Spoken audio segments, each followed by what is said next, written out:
तो इस बार का जैसे हमारा टॉपिक है साक्षी दृष्टा, जो कि अपने आप में एक बहुत बड़ी स्थिति है। तो साक्षी दृष्टा कैसे रहे कि कैसी भी कोई परिस्थिति सामने आए उसके अंदर हमारा मन हिले नहीं। आज की साकार वाणी में भी बाबा ने बोला कि बच्चे, तुम्हारा रक्षक तो भगवान है, तुम्हें किसी से भी डरने की जरूरत नहीं है। और आज की ये वाली भी जो वाणी है थोड़ी सी लंबी है, बट बहुत अच्छी वाणी है। तो आज बाबा कह रहे हैं अभी अचल अडोल अटल स्थिति में स्थित हो। क्योंकि बाबा जब आते थे तो आप कभी वीडियोस देखेंगे तो जैसे पूरी की पूरी सभा, कितने 30-40 हजार लोग होते थे, तो वो सारे के सारे जैसे सम्मोहित एक तरीके से हो जाते थे, पूरी तरह बाबा के उसमें लवलीन हो जाते थे। तो बाबा कह रहे हैं अभी बाबा के सामने अचल अडोल अटल स्थिति में स्थित हो। जो महावीरों की स्थिति गाई हुई है उस कल्प पहले के गायन व वर्णन हुई स्थिति में स्थित हो। जैसे महावीरों की, जैसे हनुमान की गाते हैं, अंगद की गाते हैं, तो वो क्या है, कोई ऐसे थोड़ी कोई व्यक्ति था जो ऐसे उड़ जाता था। वो वास्तव में अभी की बात है कि हम में से जो कोई जितना जितना महावीर कोई बनता जाता है उसका मन स्थिर रहता है, तो वो जैसे कि महावीर कहलाता है। तो वो बाबा कह रहे हैं उसमें स्थित हो। वह अपने अंतिम साक्षीपन, जो हमारी अंतिम स्थिति होगी कि साक्षीपन, हर्षित मुख, न्यारी और अति प्यारी स्थिति के समीप आ रहे हो। कि बिल्कुल हमारी अंत की स्थिति कैसी होगी, जब आत्मा एकदम हमारी पावन पूरी बन जाएगी, हम पूरे अपने कर्म काट लेंगे। तो जो भी हम सीन देखेंगे, जैसे जो बाबा की स्थिति होती है, तो एकदम हम कोई भी सीन देखेंगे उसमें लगेगा हमें बहुत अच्छा होगा, ये तो बहुत कल्याणकारी है। और हर्षित मुख होगी कि वह भी स्थिति दूर है। जो वस्तु समीप आ जाती है उसके कोई ना कोई लक्षण व चिन्ह नजर आने लगते हैं। तो बाबा ने कहा कौन सी स्थिति है अभी है, या तो महावीर की स्थिति में स्थित हो या अंतिम स्थिति में स्थित हो। तो आप लोग क्या अनुभव करते हो? क्या वह अंतिम स्थिति समीप आ रही है? क्या हमें लगता है कि जैसी जो बाबा ने अंतिम स्थिति बताई है कि साक्षीपन, हर्षित मुख, क्या हम उसके करीब जा रहे हैं? समीप से भी ज्यादा और कौन सी स्टेज होती है? बाप के समीप आ रहे हो? तो जितना ज्यादा हम उस साक्षीपन स्टेज के करीब आएंगे, तो जैसे श्री कृष्ण या शिव बाबा के भी समीप आते जाएंगे। तो बाबा कहते हैं ऐसा अनुभव होता है। क्या अनुभव करते हो? समीप जा रहे हो ना? चलते चलते ठहर तो नहीं जाते हो? कोई साइड सीन देखकर ठहर तो नहीं जाते हो? साइड सीन माना कोई परिस्थिति आई और फिर हमसे पुरुषार्थ ही नहीं हो रहा, क्योंकि उसी परिस्थिति में ही डूबे हुए हैं, वही बार बार सोचे जा रहे हैं, तो जैसे कि उसमें ठहर गए। चढ़ती कला का अनुभव करते हो? चढ़ती कला माना कल से जो हमारी स्थिति है वो ऊपर जाए, हमारी खुशी भी बढ़े, हमारे जीवन में धारणाएं भी बढ़े। तो ऐसा लगता है ठहरती कला तो नहीं है। स्थूल यात्रा पर भी जब जाते हैं तो चलते रहते हैं, रुकते नहीं है। ये वास्तव में इस यात्रा की बात है। वो जब भक्ति में जाते हैं तो कहते हैं भाई भगवान का नाम ले लेके जो चलते रहो, जय माता दी बोलते रहते हैं। तो ये अभी की बात है। तो इस यात्रा पे थकना नहीं है। ये भी रूहानी यात्रा है ना, इसमें भी रुकना नहीं है। अथक, अटल, अचल हो चलते रहना है, तो मंजिल पर पहुंच जाएंगे। तो बाबा ने कहा अगर चलते रहेंगे, अचल होके अटल होके, कुछ भी होता रहे, कैसा भी होता रहे, चलते रहो, कोई बात नहीं। उससे भी आगे बढ़ जाओ, आगे बढ़ जाओ। ये लक्ष्य रखा है ना, अगर लक्ष्य मजबूत है तो लक्षण भी आ जाते हैं। तो बाबा ने कहा अगर आपका ये लक्ष्य है तो लक्षण भी वैसे वैसे आते जाएंगे। मजबूती से मजबूरियां समाप्त हो जाती हैं। तो अगर जो हमारे ऊपर कोई भी ऐसी मजबूरी है, हमें लगता है कि ऐसी कोई मजबूरी है जो हमें बांध के रखती है, तो जितना हम मजबूती से रहेंगे उतना वो दूर होती जाएगी। अगर मजबूती नहीं है तो फिर अनेक मजबूरियां भी दिखाई देती हैं।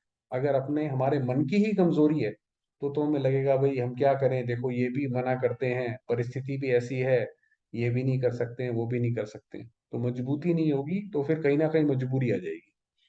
तो अपने को महावीर समझते हो ना? महावीर कभी भी किसी मजबूरी को मजबूरी नहीं समझेंगे। एक सेकंड में मजबूती के आधार से मजबूरी को समाप्त कर देते हैं।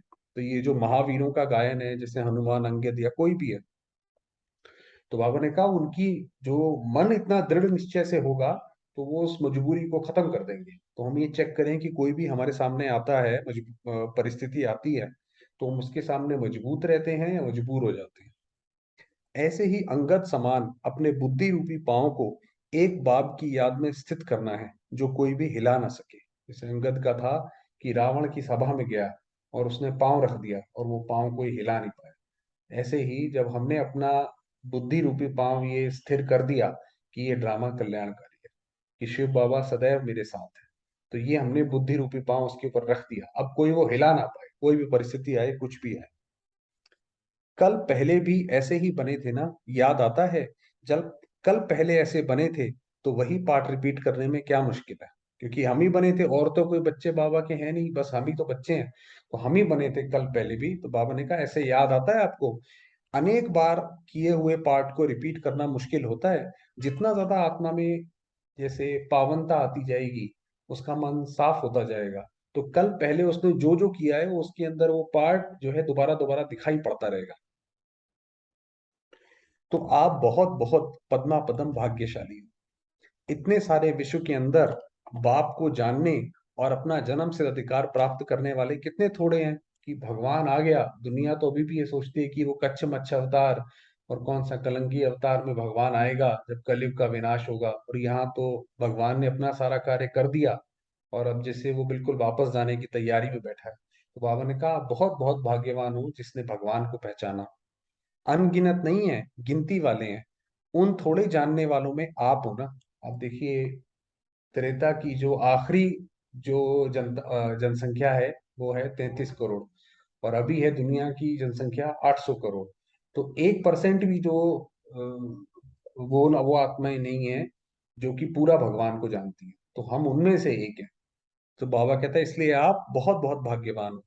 तो पद्मा पदम भाग्यशाली नहीं हुए? अभी तो दुनिया अज्ञान की नींद में सोई है, और आप अनेकों में से थोड़ी सी आत्माएं बाप के वर्षे के अधिकारी बन रहे हो। जब वह सभी जाग जावेंगे, कोशिश करेंगे कि हम भी कुछ कणा दाना ले आवें, लेकिन क्या होगा? ले सकेंगे? बाबा ने कहा जब दुनिया में सारे लोग जागेंगे, सबको ये पता पड़ेगा, अरे भगवान यहाँ पे आया, भगवान ने ऐसी वाणी सुनाई, तो उस वक्त तो टू लेट हो जाएगा। उस वक्त क्या करेंगे? तो बाबा ने कहा क्या कर सकेंगे? जब लेट हो जाएंगे तो क्या ले पावेंगे? उस समय आप सभी आत्माओं को भी अपने श्रेष्ठ भाग्य का प्रत्यक्ष रूप में साक्षात्कार हो। तो माना उस वक्त, जैसे अभी तो बाबा बोलते हैं कि बच्चे तुम्हारा भाग्य ऐसा है, और हम बाबा के निश्चय के आधार पे हम वो निश्चय करते हैं, तो बाबा ने कहा फिर सामने दिखाई पड़ेगा। फिर वो आत्माएं बोलेंगी कि आपका भाग्य तो महान है, आपने भगवान को जाना और उसने आपके सर पे हाथ रखा। तो बाबा ने कहा फिर आपको प्रत्यक्ष रूप में साक्षात्कार होगा। अभी तो गुप्त है ना। अभी गुप्त में ना बाप को जानते हैं, ना आप श्रेष्ठ आत्माओं को जानते हैं। तो अभी भारत में देवी देवताओं का राज्य था। वो कौन थे वो देवी देवता? अभी दुनिया में कोई नहीं जानता। कि हम ही थे वो ये नहीं जानते, अभी तो गुप्त है। साधारण समझते हैं, लेकिन वह समय दूर नहीं जबकि जागेंगे, तड़पेंगे, रोएंगे, पश्चाताप करेंगे, लेकिन फिर भी पा ना सकेंगे। क्योंकि एक बार वो समय बीत गया, वो घड़ी चली गई, तो बाबा ने कहा फिर तो उसके बाद कुछ भी करते रहो, वो नहीं होगा वो। बताओ, उस समय आपको अपने ऊपर कितना नाज होगा कि हम तो पहले से ही पहचान कर अधिकारी बन गए हैं। कि हमें लगेगा भाई हमने तो अपना जो है कल्प कल्प का भाग्य जो है हमने तो इकट्ठा कर रखा है, हमने बना रखा है। तो जैसे ऐसी कोई चीज होती है और वो पहले से हमारे पास अगर वो रखी हुई हो, कितना एक भाग्य की निशानी लगती है कि चलो भाई हम ये सारी मेहनत से बच गए। तो बाबा ने कहा ऐसा होगा। ऐसी खुशी में रहना चाहिए कि हम ऐसी आत्माएं, क्या मिला है, कौन मिला है, और फिर क्या क्या होने वाला है। जैसे वो महाभारत में बताते हैं कि भाई श्री कृष्ण जो है जब उनके साथ थे, तो उनकी जीत तो पहले से ही निश्चित हो गई। कि भाई उसने तो श्री कृष्ण को ही मांग लिया, युधिष्ठिर और अर्जुन ने तो उसी तरीके से ये हम लोग, हमें छोटे में लगता था कि क्या दुर्योधन को ये बात पता नहीं थी कि भाई श्री जिस साइड परमात्मा है उसी साइड जीत है। तो ऐसा कैसे हो गया कि उनको किसी को नहीं पता था, सिर्फ इन्हीं को पता था? ये अभी की बात है कि जब भगवान इतने गुप्त वेश में आया हुआ है, तो किसी को पता ही नहीं है कि वो क्या कार्य कर रहा है, कैसे कर रहा है। तो बाबा ने कहा ऐसी खुशी में रहो कि आप कौन हो और अंत में क्या होने वाला है, कौन मिला है। ये सभी जानते हुए सदैव अतीन्द्रिय सुख में झूमते रहना है। ये सब जानते हुए खुश रहो। ऐसी अवस्था है कि कभी कभी पेपर्स हिला देते हैं। अब बाबा पूछ रहे हैं कि ऐसी अवस्था है कि हमें लगता है कि हम पद्मा पद्म भाग्यशाली हैं, या कभी कभी पेपर्स आते हैं हिला देते हैं? हिलते तो नहीं हो, घबराते तो नहीं हो, कि एक दो से सुनकर घबराने की लहर आती है फिर अपने को ठीक कर देते हो? पूछ रहे हैं बाबा क्या है, कैसा है, रिजल्ट क्या समझते हो? मधुबन निवासियों की रिजल्ट क्या है? मधुबन निवासी लाइट हाउस हैं। लाइट हाउस है माना कि जैसे इतनी योग की शक्ति है कि वो योग की शक्ति पूरे संसार में फैले। तो बाबा ने कहा ऐसा है, लाइट हाउस ऊंचा होता है और रास्ता बताने वाला होता है। मधुबन के डायरेक्शन प्रमाण सभी चल रहे हैं, तो लाइट हाउस हुआ ना, जो कि हमें सारे डायरेक्शन जो आते हैं यज्ञ के, वो सारे मधुबन से आते हैं। तो बाबा ने कहा आपसे ही सारे डायरेक्शन जाते हैं, तो आप तो लाइट हाउस हुए ना, दूसरों को रास्ता बताते हो। और ऊंच स्टेज भी हुई, जैसे बाप का कहते हैं ऊंचा काम, वैसे ही मधुबन अर्थात ऊंचा धाम। बाबा ने कहा अंत में मधुबन जो है वो सबसे बड़ा तीर्थ स्थान कहलाएगा, तो सबसे बड़ा तीर्थ स्थान मधुबन बन जाएगा। तो नाम और काम भी ऊंचा होगा ना, नाम भी है मधुबन। मधुबन निवासियों की यह विशेषता है, मधुर मूर्त और बेहद के वैराग्य। तो एक तरफ मधुरता, दूसरे तरफ इतना ही बेहद की वैराग्य वृत्ति, ये कुछ नहीं चाहिए, नाम भी नहीं चाहिए, मान भी नहीं चाहिए, कुछ भी नहीं चाहिए। ऐसी ही हमारी स्थिति हो कि बिल्कुल मधुर भी हो और वैराग्य वृत्ति भी हो, ना घबराने वाले ना कुछ करने वाले। वैराग्य वृत्ति से सिर्फ गंभीर गंभीर मूर्त नहीं रहेंगे, नहीं, वास्तविक गंभीरता रमणीकता में समाई हुई है। ऐसा नहीं है कि हम वैराग्य मूर्त हो गए, हमें कुछ नहीं चाहिए तो हम सीरियस होके बैठे रहे, ऐसा नहीं है।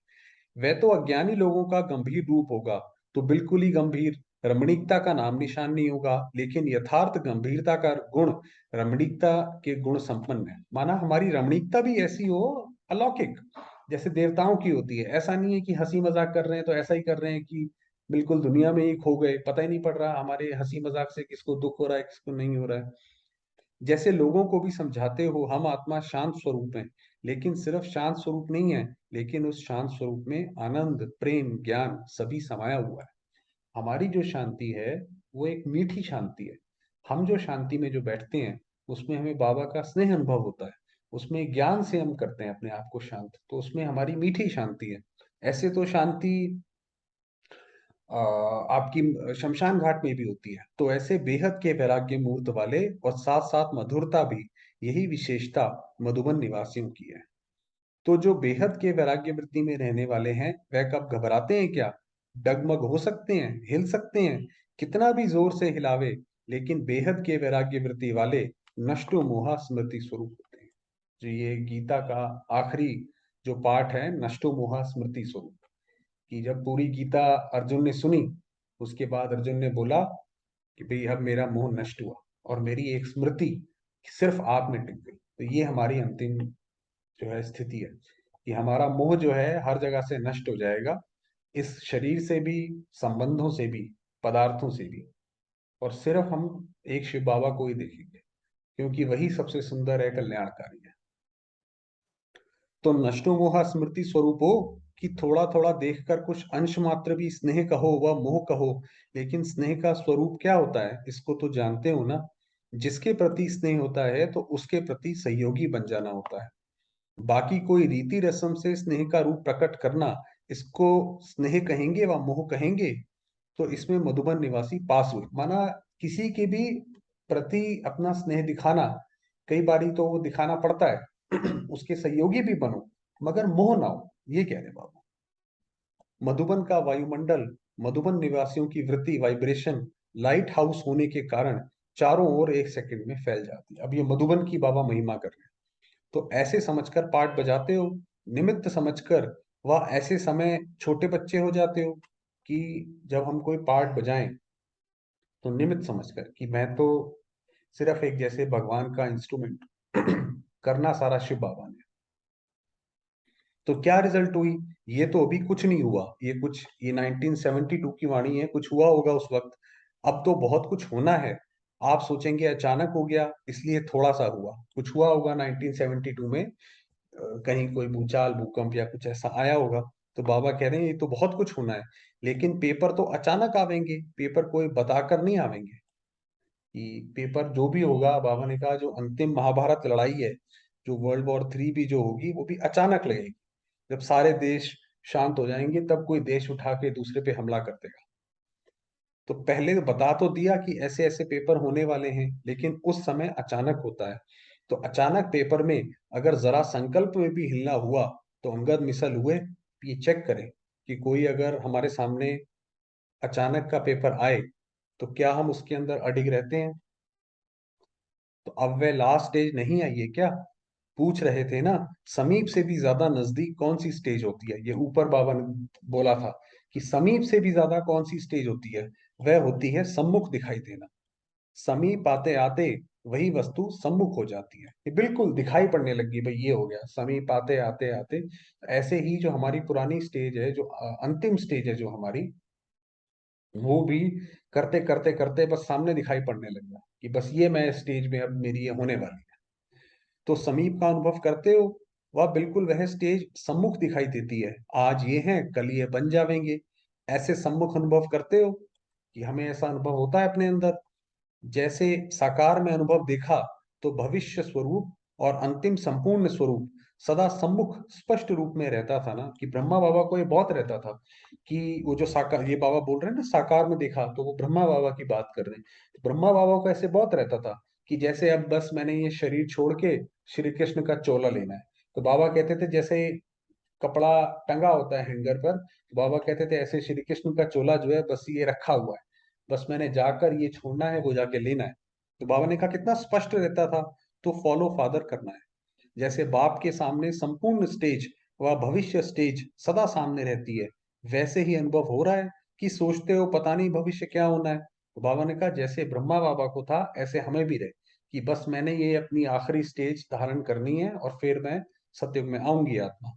वह स्पष्ट होता कहाँ है, अनाउंस तो होता नहीं है, लेकिन जो महावीर पुरुषार्थी हैं उनकी बुद्धि में सदा अपने प्रति स्पष्ट रहता है। तो जो महावीर होगा उसकी बुद्धि में स्पष्ट रहेगा कि मैंने भविष्य में क्या जाके बनना है। उसको ये नहीं रहेगा कि पता नहीं भविष्य क्या होगा। तो स्पष्ट देखने में आता है कि थोड़ा बहुत घूंघट बीच में है। आजकल ट्रांसपेरेंट घूंघट भी होता है, दिखाई सभी कुछ देता है, फिर भी घूंघट होता है। लेकिन वैसे स्पष्ट देखना और घूंघट बीच देखना फर्क तो होगा ना। तो अपने पुरुषार्थ प्रमाण ट्रांसपेरेंट रूप में घूंघट तो नहीं रह गया है। तो माना हमारा पुरुषार्थ ऐसा हो कि हमें पता पड़े कि भाई मैं कौन सी आत्मा हूँ और मैंने भविष्य में जाकर क्या बनना है। और उसके लिए बाबा ने बताया कि हिलो नहीं, चाहे कोई भी अचानक आए, चाहे जैसी मर्जी है, साक्षी होकर वो चीज देखते रहो। तो मधुबन निवासी अटल है ना, कि ये संकल्प भी है कि ये क्यों होता है, क्यों क्या क्या क्वेश्चन तो नहीं। जो भी पार्ट चलते हैं उस हर एक पार्ट में बहुत कुछ गुह्य रहस्य समाये हुए हैं। ये जैसे हमारा जो भी टॉपिक चल रहा है, तो ये कल तक भी हम प्रैक्टिस करें दोबारा से, कि हम जो भी आज चीज देखें, जो भी हमें कोई चीज लगे अचानक, तो उसके लिए 24 घंटे के लिए तैयार रहे कि भाई कुछ भी चीज अचानक नहीं होगी। और कोई पार्ट ऐसा होता भी है जो हमें सामने से लगता है ये गलत है, भी देखो ये व्यक्ति ने ऐसा करा, ये गलत करा, या हमारे साथ हमें लगता है हुआ तो गलत हुआ, तो बाबा ने कहा उसमें गुह्य रहस्य समाये। वह रहस्य क्या था, सुनाया ना, कि समय की सूचना देने के लिए बीच बीच में घंटी बजाकर जगाते हैं। तो माना कि जैसे ये विनाश से पहले जैसे रिहर्सल कराते हैं ना बच्चों की, एक यूनिट टेस्ट होता है, फिर उसके बाद में फाइनल टेस्ट होता है। तो ये जैसे हमारी यूनिट टेस्ट है, उसमें हमारी टेस्टिंग हो गई कि भाई ये परिस्थिति में हमारा क्या हाल होगा, तो अपने आप को तैयार कर लें। इसलिए आपके जड़ चित्रों के आगे घंटी बजाते हैं, जो मंदिरों में घंटी बजाते हैं ना, उठाते भी हैं घंटी बजाकर, फिर सुलाते भी हैं घंटी बजाकर। ये भी समय की सूचना घंटियां बजाती है। बाबा ने कहा ये जो है ऐसे करके, कोई हिलने डरने की बात नहीं है। अपने आप को तैयार करो लास्ट की स्टेज के लिए, और उसको जैसे सामने देखो। चलिए समय हुआ है, बाकी थोड़ी देर बाबा को याद करें।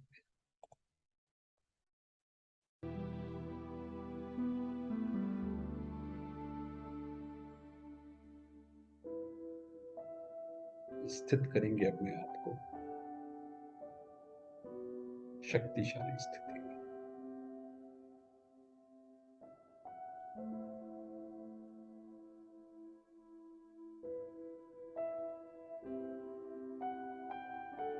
मैं आत्मा, ज्योतिर्बिंदु।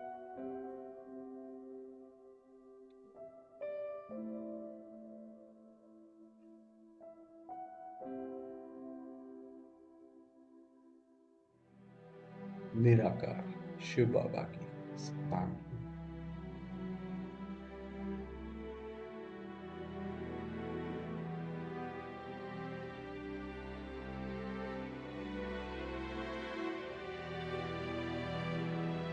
बाबा की अनेकानेक किरणें,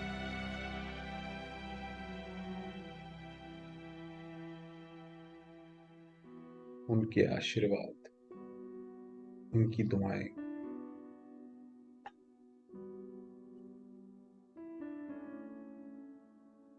मुझे अपना पर बरस रही।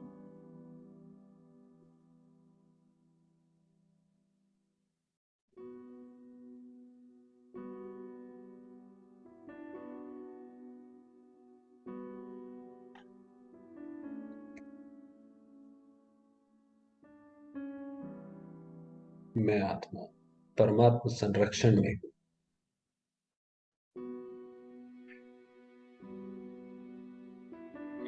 महावीर हूँ। शिव शक्ति हूँ।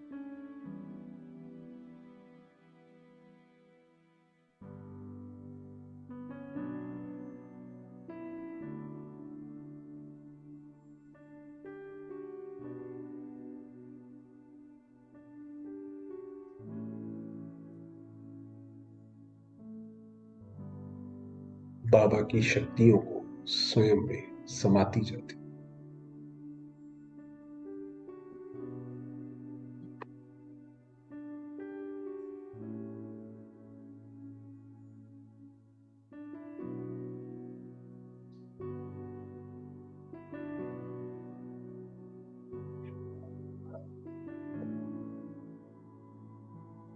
मैं आत्मा अपनी संपूर्ण अवस्था में हूँ।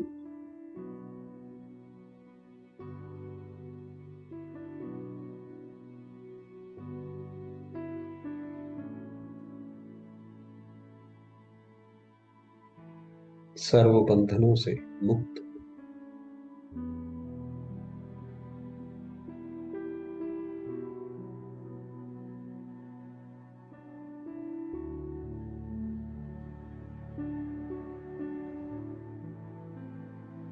सर्व आत्माओं को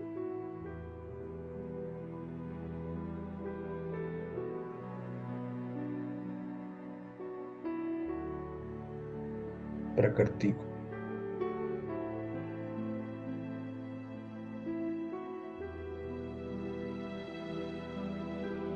शांति का दान दे रही।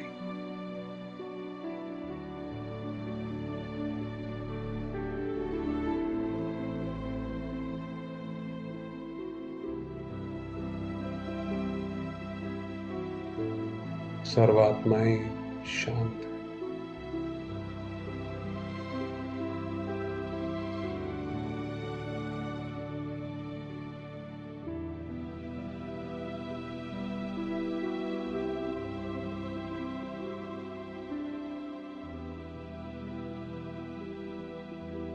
अनुभव करेंगे सृष्टि में व्याप्त इस शांति को।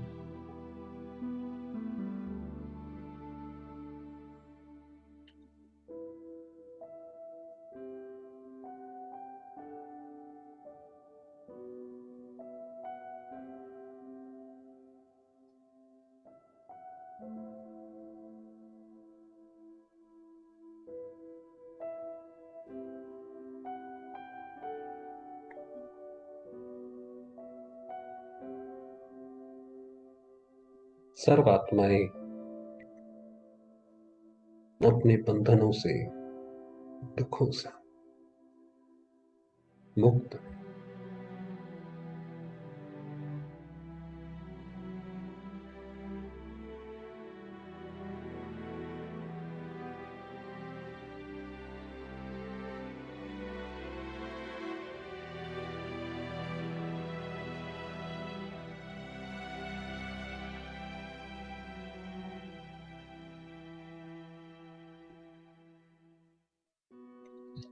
एक पिता शिव की ओर आकर्षित हो रही है।